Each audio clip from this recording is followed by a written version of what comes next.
Hello, hello, hello! Magandang araw! Welcome to my channel. Ako nga pala si Mystico Moreno or in short, Mismo. At dito sa aking channel, we will manifest love and light sa inyong Tagalog love reading. Ngayon na, Mismo. Okay, so ang gagawin natin today ay ang inyong um, love reading para ito sa lahat ng Cancer.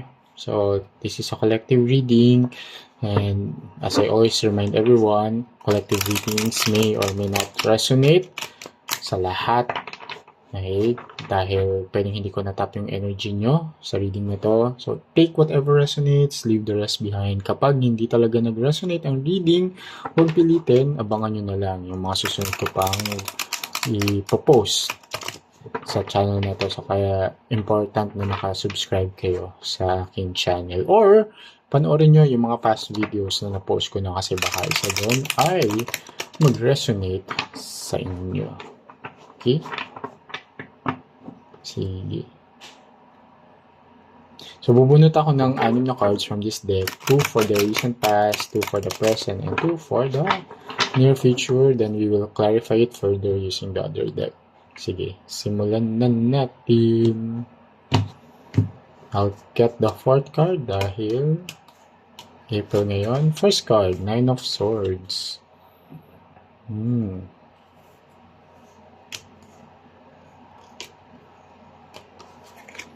the 7 of Wands.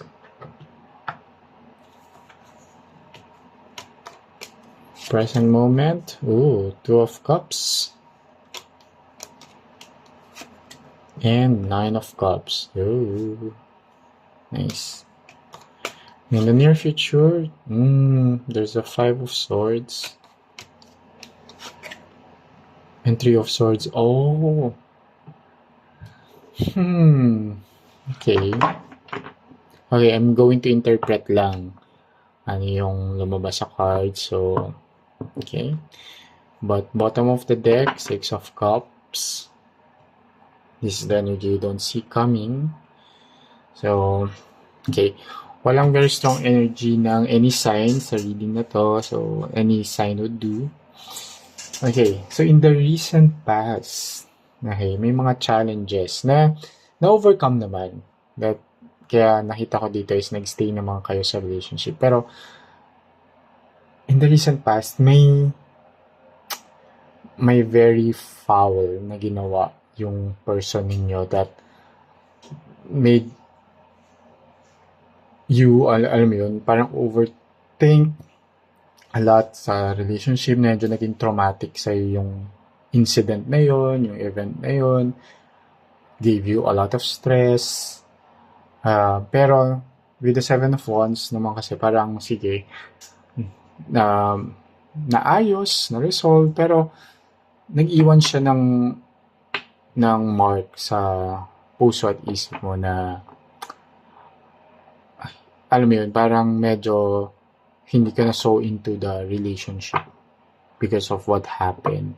And kung ano man ginawa ng person mo, medyo talagang something na ka-regret.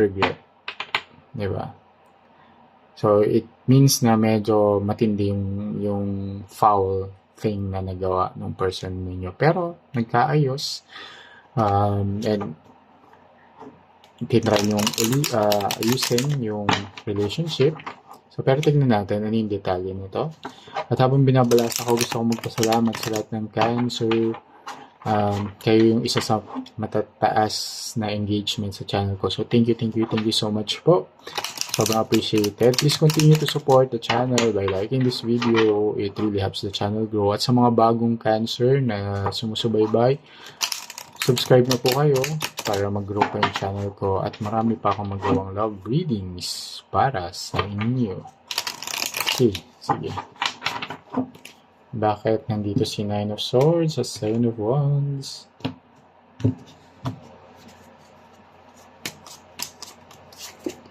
Okay, Page of Pentacles.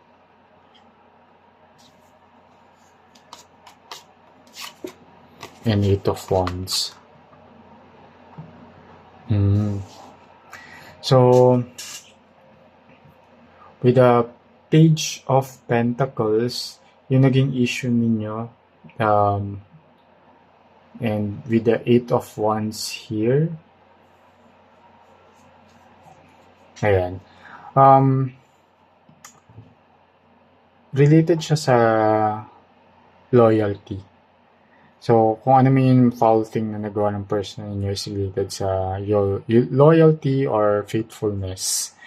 And with the Eight of Wands here, medyo, yun nga, nag-progress kasi yung maling ginawa niya into parang nagpatong-patong pa, parang nagsanga-sanga pa siya. Kaya medyo naging traumatic talaga sa inyo yung incident na yun. Pero dahil mahal niyo yung person, nung tinry ayusin, naayos siya, kaya naman at the present moment, at the present moment, okay kayo together. With the Two of Cups here na the relationship was restored, nagkaroon ng connection ulit, di ba? And at the moment, you're happy in a way na walang issues, walang problema. And as shown here with the Nine of Cups, there's parang may sense of contentment naman sa mga nangyayari in the recent past. Okay? And you felt na okay kayo ngayon. So, pero tingnan natin yung detalye pa ng reading na to. Yung present moment.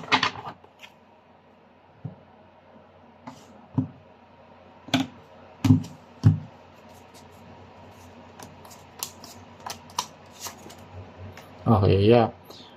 With the Queen of Cups, which is a nurturing energy, and Nine of Wands. So, yeah, at the present moment, parang pinapakita naman na committed, and there's this nurturing love and energy between the two of you at the present moment.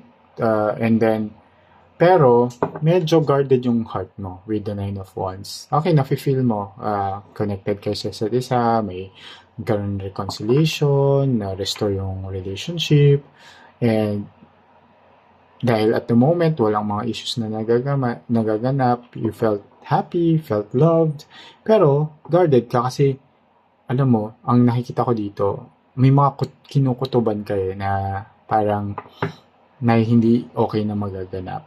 Which, in fact, in the near future, dun siya lalabas. So, nag-double pa siya. Five of Swords na nga, tapos may Three of Swords ka pa. Three of Swords is a card of cheating, or there's a third-party situation here. Which now, I can see na medyo siguro yun yung naging issue nyo. Yun yung traumatic incident na nangyari in the past na related pa sa loyalty. And I think na mauulit siya. Alam mo yun, parang hindi nagbago, hindi sincere yung apology ng person nyo, hindi siya nagbago, and attempt na naman siya with a third party. And here with the Three of Swords, tapos with the Five of Swords pa. Five of Swords is, tapos nag-joint forces pa siya with Three of Swords is, it's really something na medyo hindi okay. Kasi Five of Swords is a card of like conflict, red flags, maraming mga hindi akma na mga traits or behavior yung person ninyo. And yun pa nga, may nakikita akong energy dito ng third party situation. And ayun, it will just lead to some sadness and regret, as you can see here. But tingnan natin ano pa yung detalye nito. Bakit siya lumabas?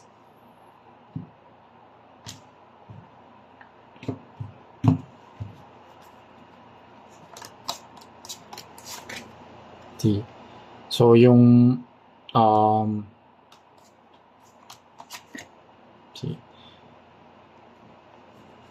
okay, kasi in the near future, syempre at the present moment, okay kayo, di ba? Pero, kaya ka nagiging traumatic ulit to sa'yo and something na nakakasad is because kala mo, okay na kayo, magsisettle na kayo, you have this parang idea of the Ten of Cups energy, or living happily ever after, nagiging stable na lahat, diba? And then with the King of Pentacles, it will be an abundant connection, abundant love, full of faithfulness, diba? Pero hindi yun yung nangyari. And tingnan mo, to card of faithfulness, pero ang main card nyo kanina is a card of third party, or heartbreak and heart pain. So, yung heart pain na yun is caused by yung hindi nangyaring abundance or faithfulness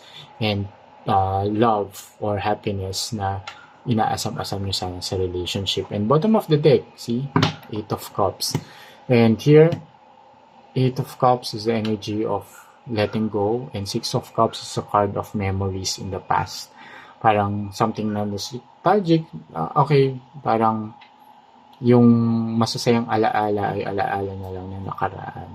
And this relationship is something that you have to let go din if ganito yung mangyayari. Lalo na kung may tendency yung person ninyo to really cheat or be unfaithful, diba? Parang mag-uulit-ulit lang yung cycle. Masaya, malungkot, masaya, malungkot, masaya, malungkot. Hindi siya stable. Okay? So, yeah, again, use this reading as guidance and use it with discernment. Okay? So, again, this is a collective reading, so I'm just interpreting ano yung nakasagap kong energy. Okay, kung may mga bagay kayo na kaya nyo namang ayusin, ayusin niyo, pag-usapan niyo para ma-prevent itong near future din na mga kaganapan. Okay, so sana nakatulong itong reading na to. Abangan nyo na lang yung mga susunod ko pang love reading dito lang sa aking channel. Ako nga pala si Mystico Moreno, or in short, Mismo. Ingat!